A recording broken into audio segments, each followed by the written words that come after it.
படி அழைக்கப்பட்டவர்களாய் அவரிடத்தில் அன்பு கூறுகிறவர்களுக்கு சகலமும் நன்மைக்கு ஏதுவாய் நடக்கிறது என்று அறிந்திருக்கிறோம். அப்போ இந்த இடத்துல பார்த்தீங்கன்னா நம்மளை யாரையும் ஆண்டவர் சும்மா அழைக்கலை, அவருடைய தீர்மானத்தின்படி அழைத்திருக்கிறதா சொல்றார். அவருடைய தீர்மானத்தின்படி அழைக்கப்பட்டவர்கள். அப்ப இந்த அழைக்கப்பட்டவர்களுக்கு முன்னாடி ஒரு நிலை இருக்கு, முன்குறிக்கப்பட்டவர்கள். முன்குறிக்கப்பட்டுதான் ஆண்டவர் ஒருத்தனை அழைக்கிறார். அதுக்கு பேர் தான் தீர்மானம். பரலோகத்தில் ஒரு தீர்மானம் போடப்படுது. எபேசியர் 1ஆம் அதிகாரத்தில் 5ஆம் வசனம்னு நினைக்கிறேன்.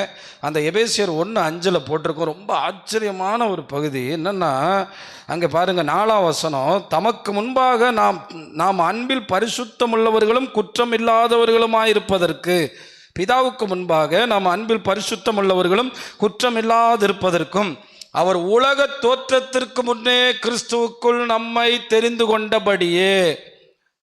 அப்ப என்ன தெரிந்து கொண்டிருக்காருன்னா, உலக தோற்றத்திற்கு முன்னே முன்குறிச்சிட்டார். ஒரு பேப்பர்ல உங்க பேர்லாம் எழுதிட்டாரு. எழுதிட்டு தான் உலகத்தையே படைச்சாராம்.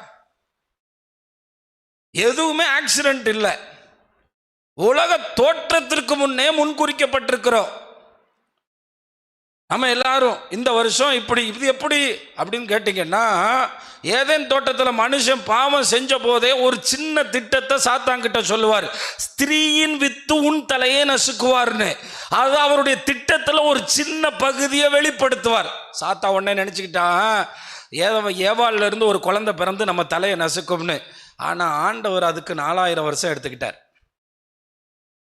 ஆனால் அவருடைய திட்டத்தில் ஒரு பகுதி அந்த பேப்பரில் இருக்கு. இயேசு இந்த உலகத்துக்கு மனுஷனாக வருவார், சாத்தானுடைய தலையை நசுக்குவார்னு.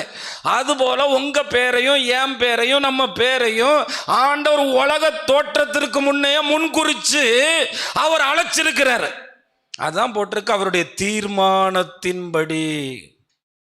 தீர்மானம் போடுவாங்க பார்த்தீங்களா? மத்திய அமைச்சரவை கூடி மத்திய அமைச்சரெல்லாம் ஒன்று சேர்ந்து இந்த தீர்மானத்தை போடுறோம். மாநில அரசாங்கத்தில் இருக்க அமைச்சர்கள்லாம் கூடி தீர்மானம், சட்டமன்றத்தில் கூடி தீர்மானம், பரலோக மன்றத்தில்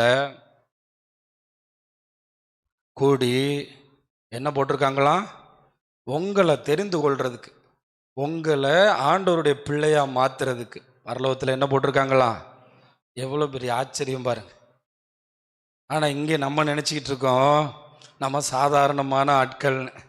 நம்மளை பேர் வச்சு முன்குறித்து நம்மளை ஆண்டவர் தீர்மானத்தின்படி அழைத்திருக்கிறார். ஒரு அல்லேலூயா சொல்லுங்க.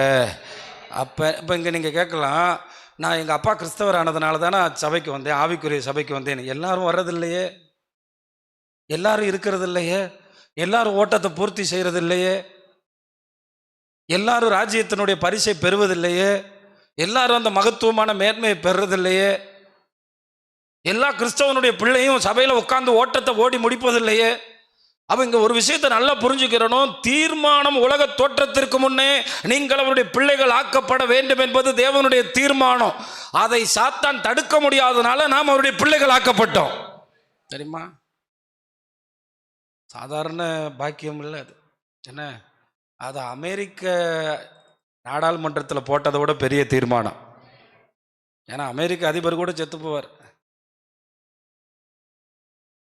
அப்படி தீர்மானம் போட்டு அவருடைய தீர்மானத்தின்படி அழைக்கப்பட்டவர்களாய் தேவனிடத்தில் அன்பு கூறுகிறவர்களுக்கு சகலமோ நன்மைக்கு ஏதுவாக நடக்கும். இந்த வசனத்தில் ஒரே ஒரு கட்டளை தான் இருக்கு, தேவனிடத்தில் அன்பு கூறணும், அவ்வளோதான். என்ன ஆனாலும் தேவனிடத்தில் அன்பு கூறணும். அப்போ எதுக்குயா எங்களை அவர் முன்குறிச்சாரு? எதுக்கு அவர் எங்களுக்கு தீர்மானம் போட்டார்?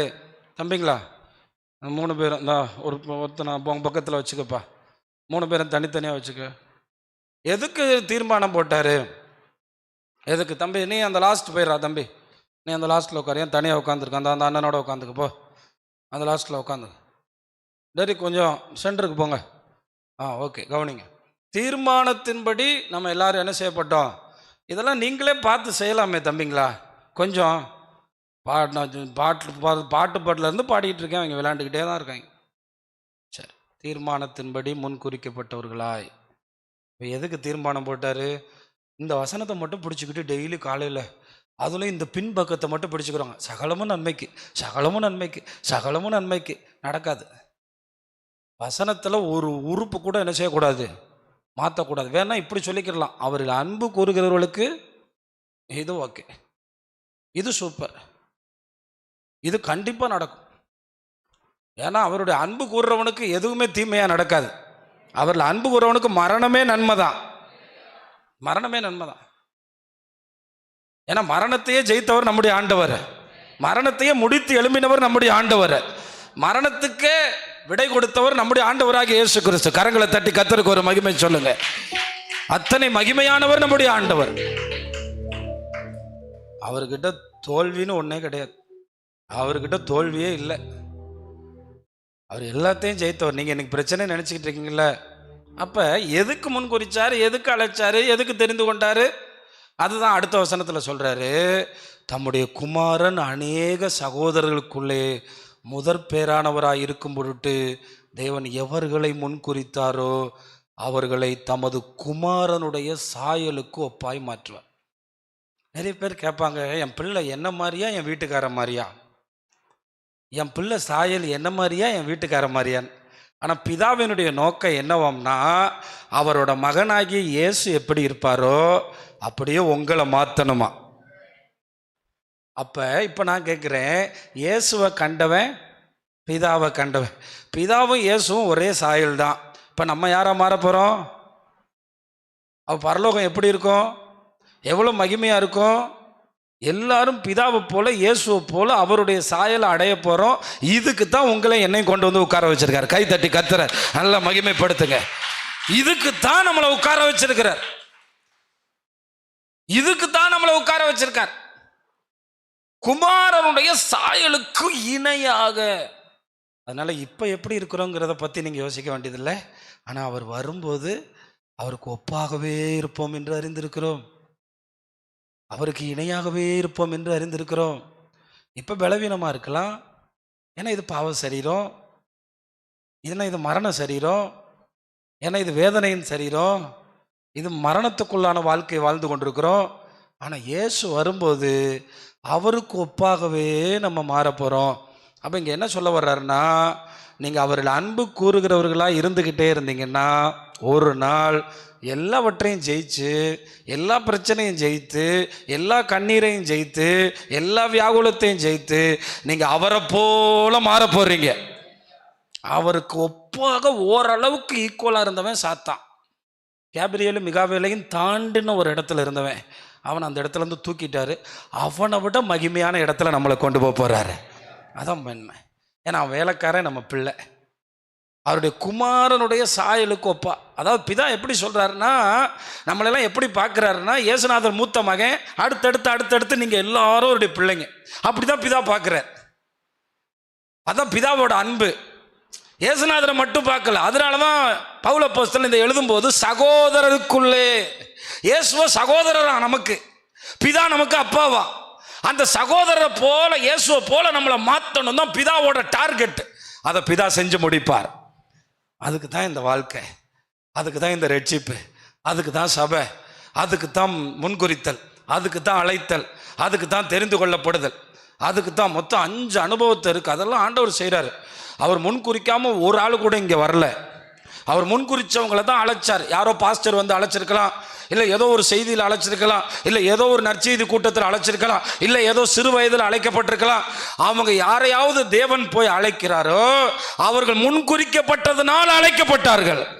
ஆமாம், முன்குறிக்கப்பட்டு அழைக்கப்படுகிறாங்க, அழைக்கப்பட்டு தெரிந்து கொள்ளப்படுறாங்க, தெரிந்து கொள்ளப்பட்டு நீதிமான்கள் ஆக்கப்படுறாங்க, நீதிமான்கள் ஆக்கப்பட்டு மகிமைப்படுத்தப்படுறாங்க. இந்த 5 ஸ்டேஜ் இருக்குது கிறிஸ்தவத்தில்.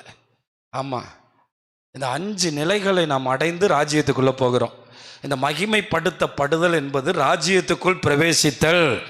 அதனால தான் அடிக்கடி இறந்து போன உடனே செத்து போயிட்டாங்கன்னு போட மாட்டாங்க நோட்டீஸில். மகிமையில் பிரவேசித்தார். இங்கே தான் அழுதுட்டு இருப்போம்.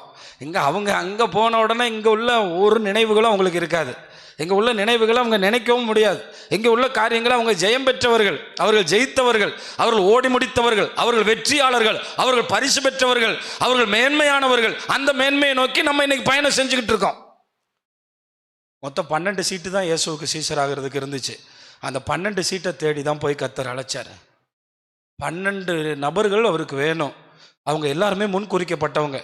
இந்த 12 நபர்களுடைய பெயர்களில் இருந்து தான் புதிய பூமிக்கு அஸ்திபாரமே போடுறார்.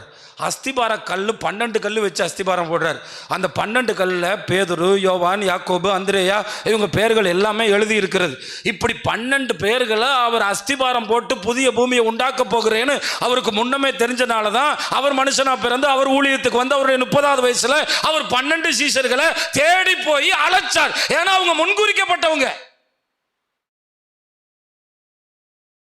அதே இப்ப சொல்ற அது மாதிரி தான் நீங்களும்.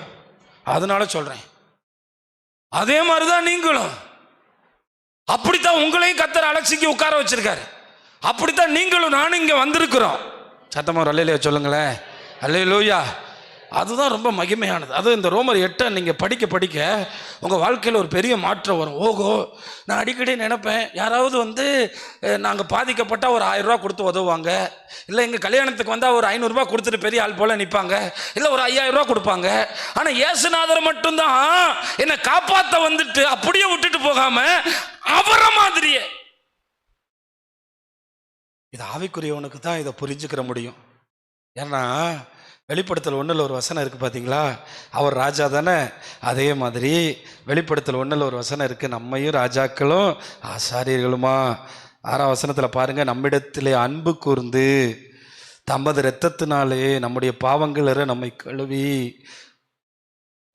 நம்முடைய பிதாவாகிய, அந்த இடத்துல அழகான ஒரு வார்த்தையை பயன்படுத்துகிறார், தம்முடைய பிதாவாகிய தேவனுக்கு முன்பாக நம்மை ராஜாக்களும் ஆசாரியர்களும் ஆக்கின அவருக்கு மகிமையும் வல்லமையும் என்றென்றைக்கும் உண்டாயிருப்பதாக ஆமேன்னு சொல்றார். அதான் இப்போ பரலோகத்தில் நம்ம சபை எடுத்துக்கொள்ளப்பட்டு போன போது தூதர்களே பார்த்து ஆச்சரியப்படுவாங்களாம், இது யார்யா, இவங்க யார், இவர்கள் எப்படி, இவர்கள் இவ்வளவு மகிமையாய் நிற்கிறார்களே, இந்த கூட்டம் யார், இந்த மகிமையான ஆட்கள் யார், அப்ப எந்த அளவிற்கு தேவன் நம்மை மாற்றப் போகிறார் என்பதை பாருங்கள். அவருடைய குமாரனுடைய சாயலுக்கு ஒப்பாகவே தேவன் என்ன செய்கிறாரா, மாற்றுவதற்கு. அதனால இன்னைக்கு நம்ம பாவிகளாக இருக்கிறோம், இன்னைக்கு நம்ம குறைவுள்ளவங்களாக இருக்கிறோம்.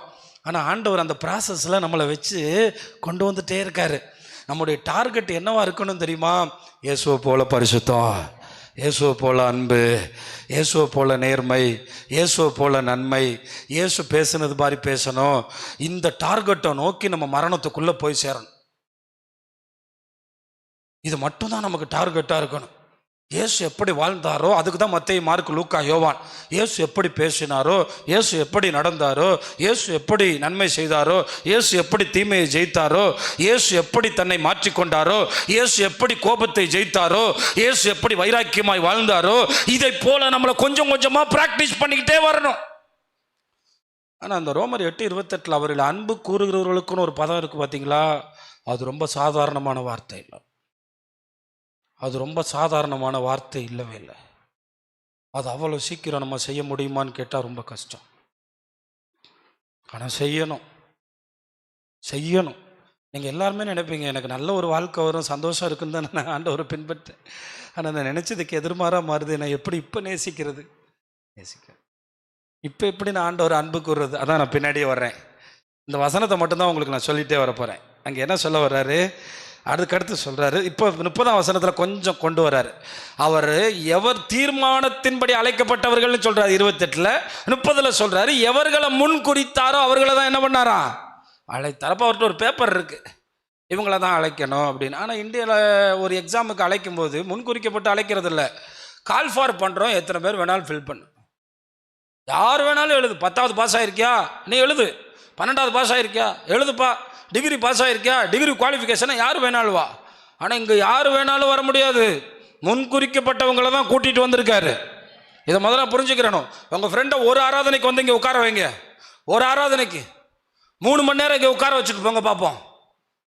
உங்கள் சொந்தக்காரனை கொண்டு வந்து 2 மணி நேரம் இங்கே உட்கார வைங்க பார்ப்போம், உட்கார வச்சுட்டு போயிருங்க பார்ப்போம். ஒரு முழு ஆராதனையில் ஒரு ஆளை பிடிச்சிட்டு வந்து நீங்கள் இங்கே உட்கார வைங்க பார்ப்போம். நம்ம எப்படி உட்கார்ந்தோம் தெரியுமா, முன்குறிக்கப்பட்டதுனால உட்கார்ந்துருக்கிறோம் தெரியுமா. அவன் சொல்லுவான், பேசாமல் நான் ஒரு 200 ரூபா சம்பாரிச்சிருவேன், பேசாமல் நான் தூங்கி ரெஸ்ட் எடுத்துருவேன்ப்பா. நம்ம எப்படி வந்தோம், நம்ம வர்ற ஆளா, நம்ம உட்கார்ற ஆளா, நாம் முன்குறிக்கப்பட்டு அழைக்கப்பட்டோம். அழைக்கப்பட்டு நீதிமான்கள் ஆக்கப்பட்டோம். நீதிமான்கள் ஆக்கப்பட்டு அழைக்கப்பட்டு என்ன செய்யப்பட்டோம்? தெரிந்து கொள்ளப்பட்டோம். தெரிந்து கொள்ளப்பட்டு என்ன செய்யப்பட்டோம்? நீதிமான்கள் ஆக்கப்பட்டோம். நீதிமான்கள் ஆக்கப்பட்டு என்ன செய்யப்படுறாரா?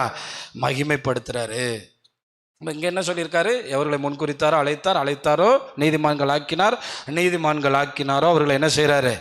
மகிமைப்படுத்தினார். அப்போ நீங்கள் இப்போ எந்த ஸ்டேஜில் இருப்பீங்க சொல்லுங்கள்? நீங்கள் எந்த ஸ்டேஜில் இருக்கீங்க? கண்டிப்பாக நீங்கள் எல்லோரும் முன்குறிக்கப்பட்டவங்க, நான் நம்புகிறேன். சரியா? முன்குறிக்கப்பட்டவங்களை கர்த்தர் தெரிந்து கொள்ளிட்டார். இந்த தெரிந்து கொள்ளப்பட்ட இடத்துல தான் கொஞ்சம் பிரச்சனை இருக்குது. யூதாஸ் கலண்டு போனான். மத்திய 24 இயேசுநாதர் தம்முடைய வருகையின் அடையாளத்தை சொல்லும்போது, கூடுமானால் தெரிந்து கொள்ளப்பட்டவர்களையும் வஞ்சிக்கக்கூடிய ஒரு கடைசி காலம் வரும். உலக தோற்றத்திற்கு முன்னே முன்குறிக்கப்பட்டு தெரிந்து கொள்ளப்பட்டவனையும் பிசாசு என்ன செஞ்சுட்டு போயிடுவானா? என்ன செஞ்சுட்டு போயிடுவானா? வஞ்சிச்சுட்டு போயிடுவானா. இதை ரொம்ப கவனிக்கணும். உலக தோற்றத்துக்கு முன்னே ஒரு 12 பேர் லிஸ்ட் எடுத்து வச்சு அந்த 12 பேரை கர்த்தர் தெரிந்து கொண்டு அந்த 12 பேரோட கர்த்தர் 3.5 வருஷம் ஊழியம் செஞ்சு அதுல ஒருத்தன் போயிட்டான். அவனை கர்த்தர் முன்குறிச்சு தான் தெரிந்து கொண்டார். அதுல எந்த காரியமும் இல்லை. முன்குறிச்சு தெரிந்து கொள்ளப்பட்டவன் வீழ்த்தப்பட்டான். தெரிந்து கொள்ளப்பட்டவனையும் வஞ்சிக்கத்தக்கதாக அநேக அற்புதங்களையும் அடையாளங்களையும் செய்வார்கள். அப்போ இந்த தெரிந்து கொள்ளப்பட்ட நிலையை தாண்டி நம்ம நீதிமான்கள்ங்கிற நிலைமைக்கு வரணும். ஒரு அல்லேலூயா சொல்லுங்களேன். ஒரு நீதிமான்கள்ங்கிற இடத்துக்கு வரணும். இயேசுவை போல ஒரு நீதிமான். இயேசுவுக்கு டெத் சர்டிஃபிகேட் கொடுக்கறதுக்கு ஒருத்தர் இருக்கான். இயேசுவை சிலுவையில் அரிஞ்சு கொல்றதுக்கு ஒருத்தன்ட்ட நிர்ணயிச்சிருக்காங்க. அவர் உயிர் போனவன சொல்றான், இவர் ஒரு நீதிமான். எப்படி பாருங்க, இயேசுவோட உயிர் போன உடனே என்ன சொல்றான்? மெய்யாகவே இவர் நீதிமான். ஏன்? எல்லாரும் சாகும்போது கையை முறிக்கும் போது கெட்ட வார்த்தையில் திட்டுவான், காலை முறிக்கும் போது திட்டுவான். அவருடைய பேச்சில் இருக்க சுபாவம் அவர் நீதிமான். அவருடைய செயலில் இருக்க சுபாவம் அவர் நீதிமான். நம்ம எல்லாரும் கேட்குறோம்ல, இந்த உலகத்து மகிமைன்னு. இந்த நம்முடைய தேவனுக்கு இந்த உலகத்தின் மகிமையை விட நமக்கு அவர் தரப்போகிற மகிமை. ஏன்னா இந்த மகிமை கண்டிப்பாக வாடி போகுதுல்ல. இந்த மகிமைக்கு ரொம்ப வேலிடிட்டி குறைவாக இருக்குல்ல. ஆண்டவர் தரப்போகிற மகிமை எவ்வளோ பெருசு பாருங்க. ஆண்டவர் தரப்போகிற மேன்மை இதை பிசாசு பார்க்க விடவே மாட்டான். இதுதான் ஆண்டவருக்கு இன்னைக்கு வருத்தம். இதுதான் ஆண்டவருக்கு இன்னைக்கு வேதனை. அவர் வச்சிருக்க மகிமையை பார்த்த எவனுக்கும் அவர் இந்த பூமிக்குரிய நன்மைகளை தராமல் இருந்ததே இல்லை.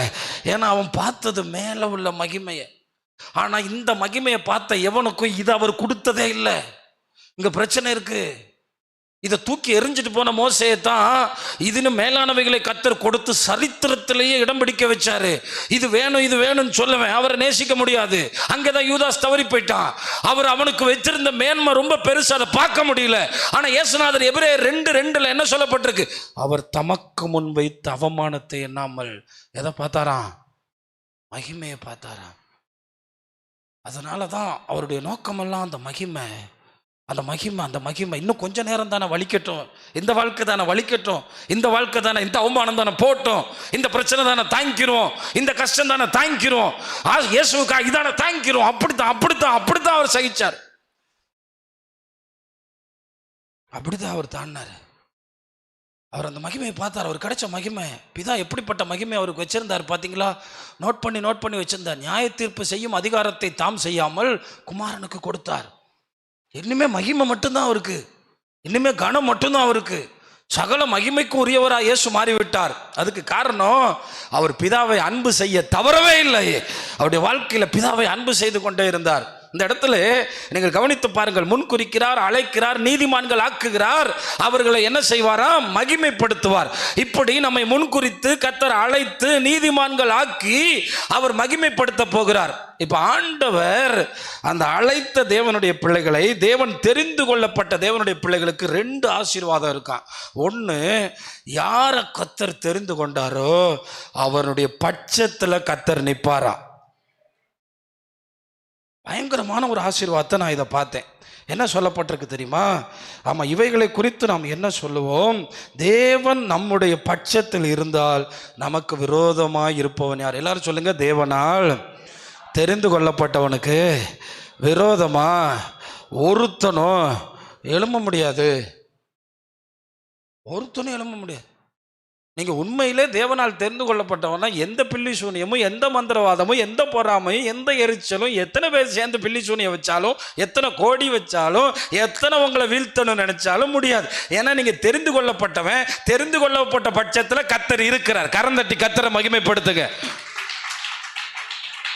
அப்ப இதை முதல்ல புரிஞ்சுக்கிறோம். உலக தோற்றத்துக்கு முன்னே முன்குறிச்சு என்ன தெரிந்து கொண்டது மட்டும் இல்ல, ஏன் சார்பா நிற்கிறார். கர்த்தர் நம் சார்பா நிற்கும் போது மனுஷன் நமக்கு என்ன செய்ய முடியும்? உங்க பட்சத்தில் நிற்கிறாருங்க, உங்களுக்காக நிற்கிறாருங்க, உங்க சார்பா நிற்கிறாருங்க. இந்த ரெண்டு வாக்கு தத்துவத்தை நல்லா புரிஞ்சுக்கிறணும். நான் சும்மா வரல, ஆண்டவரிடத்துல முன்குறிச்சு தான் வந்தேன். என்னை தெரிந்து கொண்டதும் அவர் என்னை சும்மா அப்படியே விட்டுறல. தெரிந்து கொண்டுட்டியா ஆனால் அதை போய் தொலை அப்படின்னு விடலை. தெரிந்து கொண்டியா உனக்கு சம்பளம் கொடுக்குறாரு, வேலைக்கேற்ற ஊதியம் கொடுக்குறாரு. அதுபோல் தெரிந்து கொள்ளப்பட்ட பிள்ளை பட்சத்தில் நின்றுக்கிட்டே இருக்காரு. எங்கே என் பிள்ளைக்கு ஏதாவது ஆபத்து வருதா, என் பிள்ளைக்கு ஏதாவது பிரச்சனை வருதா, என் பிள்ளைக்கு ஏதாவது அவமானம் வருதா, பட்சத்தில் நின்று பாதுகாக்கிறார். சீரிய ராஜா எலிசாவை சுற்றி அவன் வீட்டை ஃபுல்லாக சுற்றிட்டாரு. அவர் தெரிந்து கொள்ளப்பட்ட எலிசா எப்படி சொல்றாரு தெரியுமா?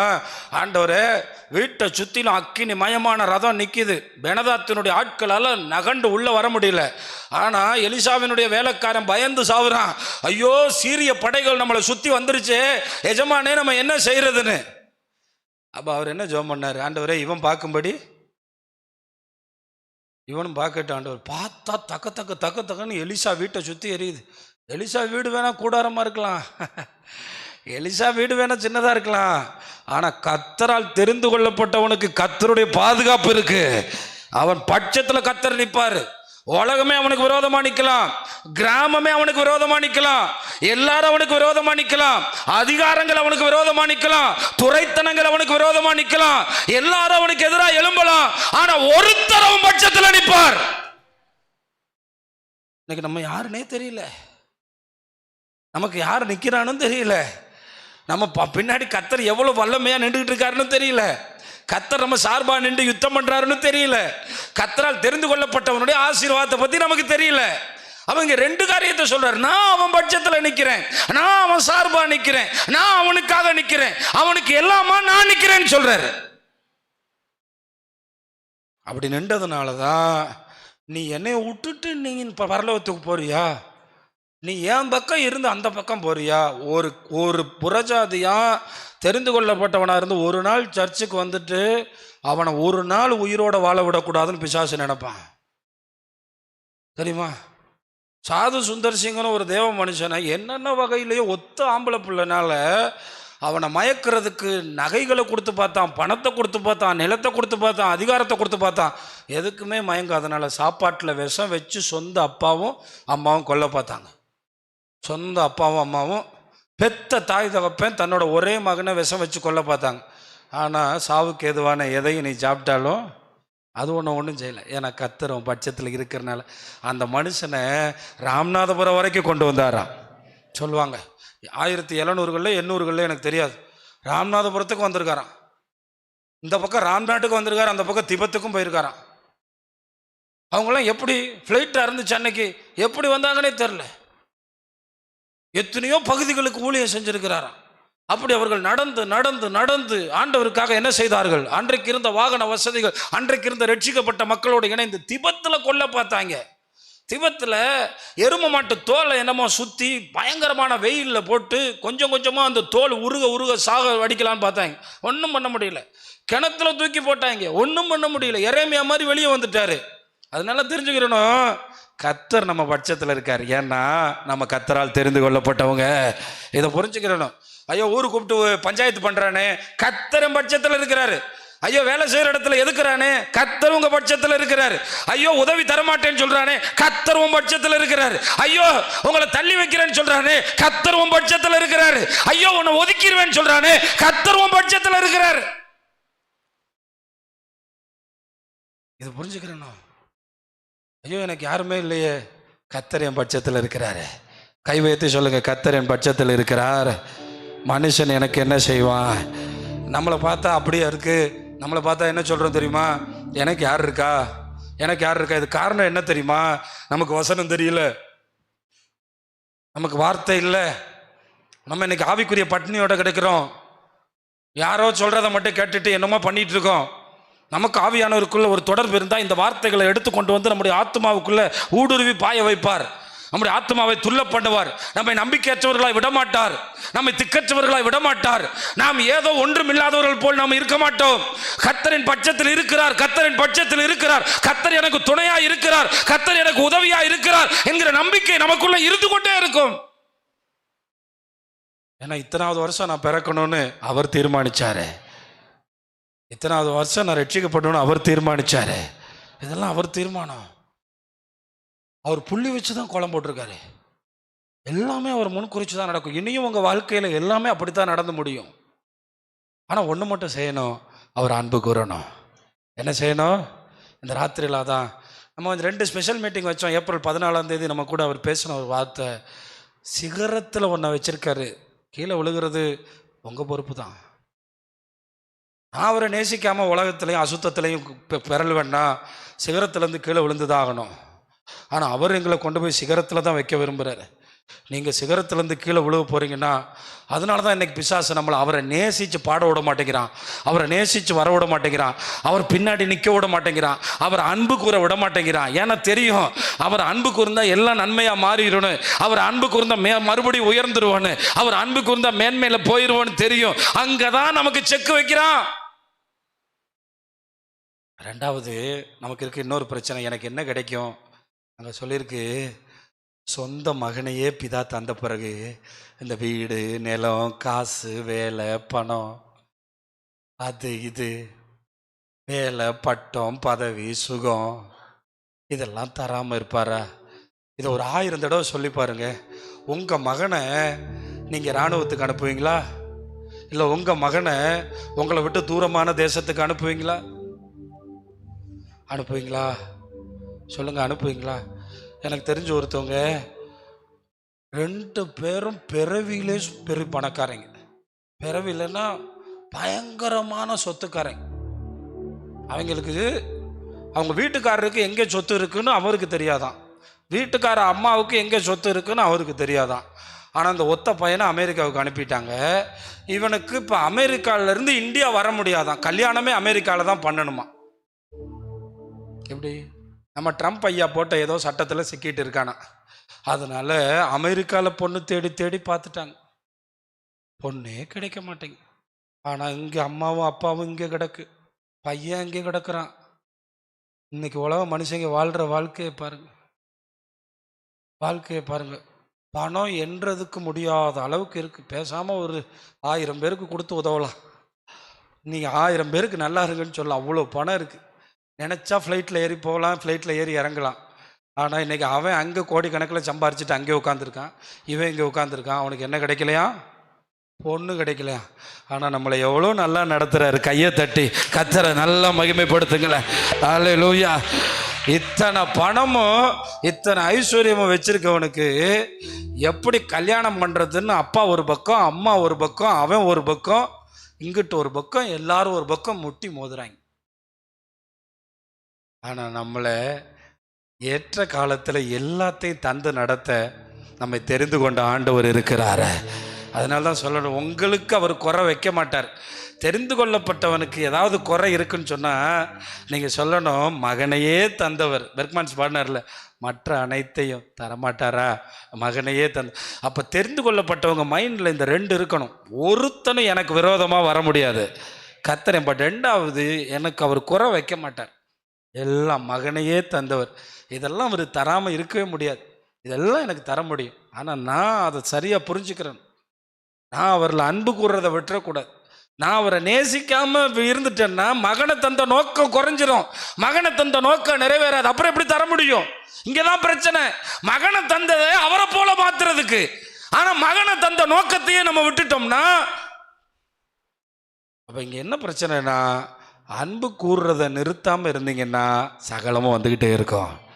சகலமும் எனக்கு நிறைய விஷயத்தை ஆண்டவர் பிடிச்சு வச்சிருக்கிறதுக்கு காரணம், உங்களுக்கும் எனக்கு அவர் மேலே இருக்க அன்பு குறைஞ்சது தான். அதான் உண்மை.